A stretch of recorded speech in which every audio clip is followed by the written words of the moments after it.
Howdy! I'm glad you're here. Today we're going to be talking about doing one of my favorite things, and that is throwing knives. But first, once you take a second, subscribe and press that little bell there, I'd appreciate it. Alright, let's get to talking knives. To start with, I might mention that you shouldn't wait till you have the perfect setup to start practicing stuff you're interested in. There's no good time to start, you just start. And you get better equipment as you go. First, you need something to throw a knife at. A stump is the best thing. Boards are okay, plywood not so good. 2-inch boards, you'll split them after a while. 4-inch boards, like 4x4s, they'll last longer. But a stump is best. You know, I'm always looking for people who are cutting down big trees. And if they're cutting down a big tree, then I go over and say, can I have a piece of that? And they almost always say yes. Sometimes they get their chainsaw, cut it for me, and load it for me too. Next thing you need is a knife. Now, a good throwing knife is just a piece of steel that's got a pointy end to it. Doesn't have to be anything special. This is a special knife. This was made by Ward Wright, and it's got a trigger guard here so you can spin the thing. I like it for my show. That works good. It's in a Bowie knife style. This is a knife I had designed for my show. I had it nice and long and nice and wide, fancy hole in the middle for spinning, and that way people can see it. It's also stainless steel, so it's always shiny. People can see it during the show. I throw it around my wife on the wheel. That makes a good knife. This is the last set of knives I've made. I made a dozen of these. This is kind of a Bowie style. This one's 16.5 inches long. I made that for throwing off of a horse. This one is 14 inches long, and that one's 15.5 inches long. So you need a knife that's over 12 inches. If your knife is short and it's kind of light, you know, it'll also be springy. When you hit that target and you don't throw a perfect throw, it could bounce right back at you. It'll bounce any place. You don't know where it's going. A longer, heavier knife, you can feel the weight of it, you can get the rotation correct, and it doesn't tend to go anyplace. After it hits the target, all the energy dies. Most of the time, it just falls to the ground. When it comes to actually throwing your knife, there are 5 elements you have to keep in mind. And you want to practice these until all 5 elements are automatic. The first element is the grip. Now basically there's 3 grips. One is the handshake grip. That's your thumb on the side, kind of a diagonal grip. And that's what most knife throwers use. The other is the thumb on top grip. I use this in my show because it slows the rotation of the knife down. I use half a spin throws and put my thumb on top. Lets me back up just a little bit, so there's more space for that half a spin, and it looks more impressive to the audience. But when I'm throwing off my horses, I use this diagonal grip, or the handshake grip. The other grip is the bouquet grip. This is the fastest spin. When you throw it this way, you'll tend to scoot up a little closer to the target because the knife spins faster, because you're not contacting the knife higher up on the blade. You'll come to realize that the farther up on the blade you hold the knife, the slower it spins. If you're way back here throwing like this, that knife is going to spin really fast. The first element is your grip on the knife, and you want to do that exactly the same way every time. And exactly the same way means the same grip, and you're holding on to that knife in exactly the same spot. The end of the knife will come to rest in the same spot in your hand. And that's true whether you're holding on to the handle or whether you're doing a blade throw. Another element is your stance. You want to stand typically like you might throw a baseball. Your off leg is forward and generally pointing toward your target. Your back leg is back here. You have your feet not too wide, but a comfortable distance apart, and your body's centered over the top of them. You want to start the same way every time, the same stance. Now, if sometimes I bring that foot up, you know, that puts my body closer to the target. it's almost like taking a step forward. And you'll find out your distance is the next element we're going to talk about. So the distance this back leg is away from your front leg has to be exactly the same every time. You're going to start with the same stance. Usually I have knives in my hand. I rest this one right here. I come up and let her go. It's the same every time. The next is your distance from the target. Now typically, and most people are about the same, with variations, we're talking in inches, those variations. And that is for a half a spin toss, that means a blade toss, half a rotation into the target, it's 3 steps for me. And I train my body so I can back up to that target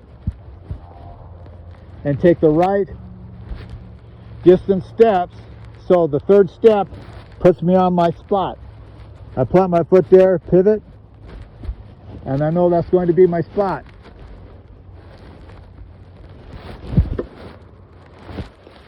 Now what you just see me do is I stuck that knife and I looked at it. I looked at it to see whether it's perpendicular or not. That knife was, the handle is up, it was slightly overspun. The next thing I did before I moved was look at my foot, look at my spot. Now that knife was a little bit overspun, so if the handle is up, I need to scoot up. So I look at my foot where I was on that last throw. I know I'm going to scoot that foot forward an inch. Let's see how that looks.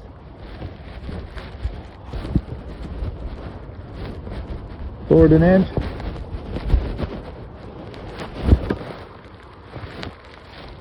That made all the difference.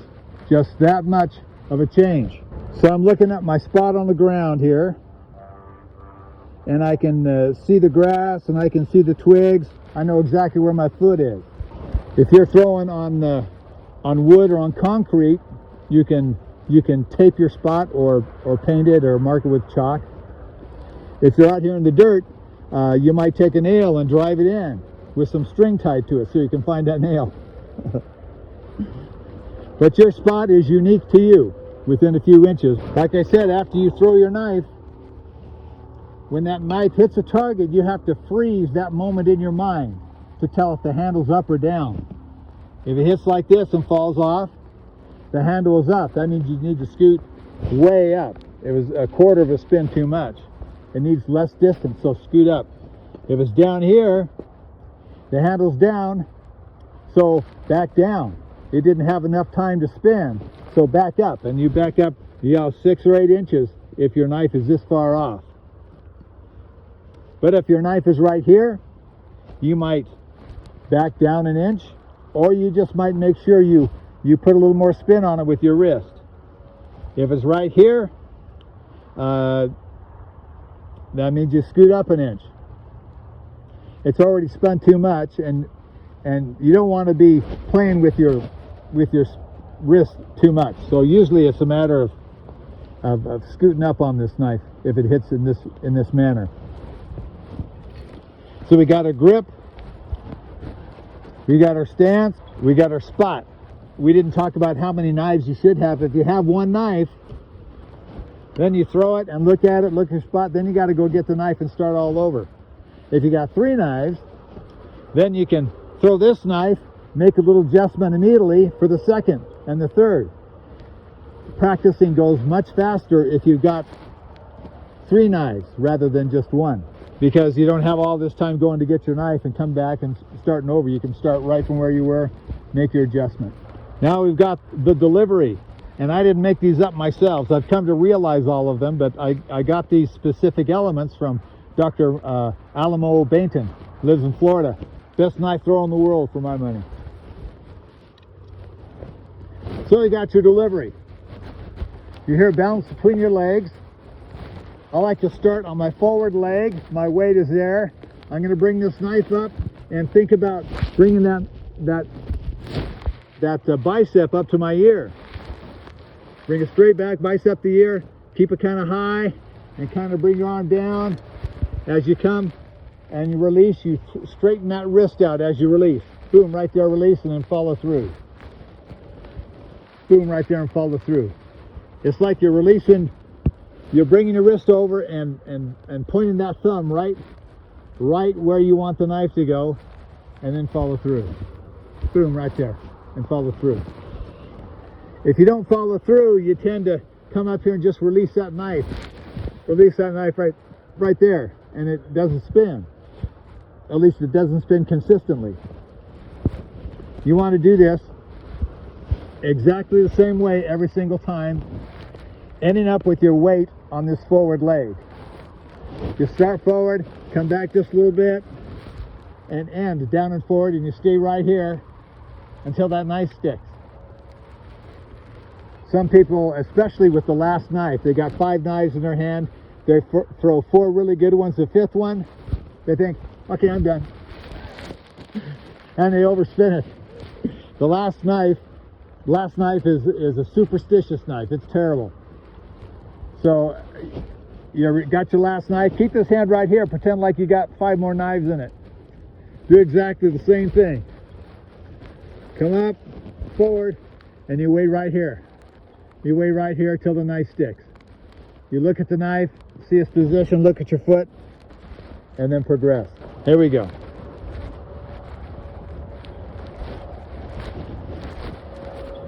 Got my spot. Got my grip. Got my stance. Now I'm going to focus on my target. If I'm at half a spin, I'm focusing right exactly where I want to hit. Which is to say, I'm not going to aim at the top and wait for it to come down and hit the center, because I'm so close. If we're standing way back there, I'd be aiming at the top of this thing, knowing that the knife would sink down and hit. Now you might ask, how hard do you throw? You got to throw pretty hard to make sure your knife sticks well. But you're not throwing as hard as you can. It's like maybe 65 or 70% of how hard you can throw. We're not throwing speed balls, but you are throwing it solid. Spot, grip, stance, focus, and delivery.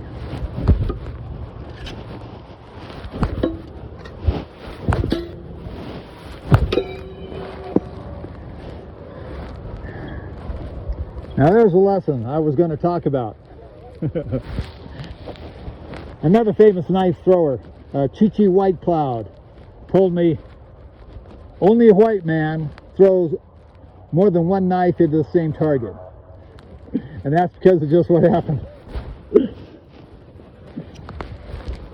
This last knife hit one of these and it didn't stick.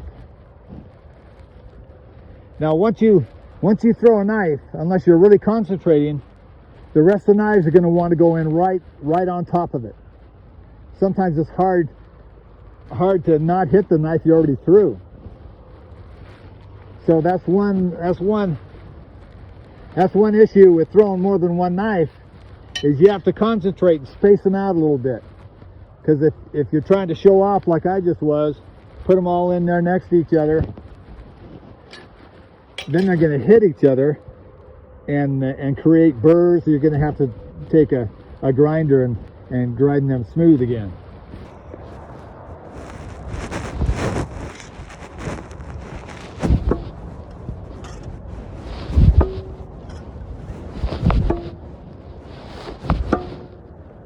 Common mistakes with knife throwing: not paying attention to your spot.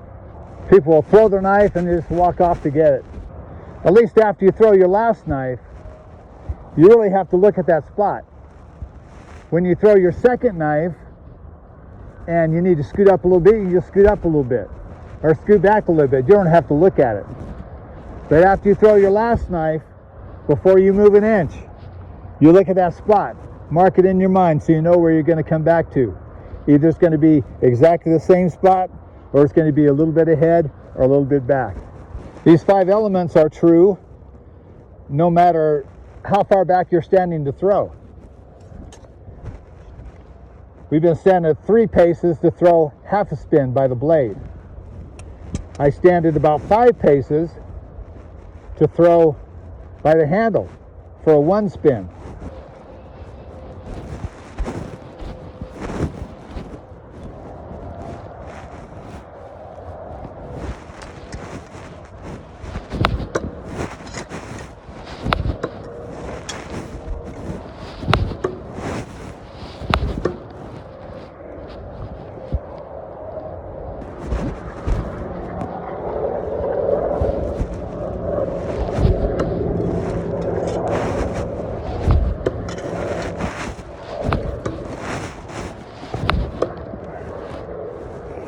I hope you enjoy knife throwing. I certainly do.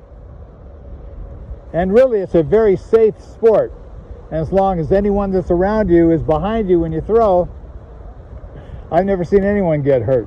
One thing you might keep in mind is make sure that when you throw at your target is shoulder level or lower. If you're throwing at something that's up high, if you happen to miss, you might launch it up there and it might arc back towards you. But only 1 out of 1,000 knives you throw it shoulder level or below doesn't come back anywhere near you, and usually it's rolling down at your feet if it does come back. Those are the basics of knife throwing. Have fun throwing knives. It really is fun. You might take a second to check out these other videos that are coming up, and press like and subscribe if you haven't done that already. Thanks a lot. We'll see you next time.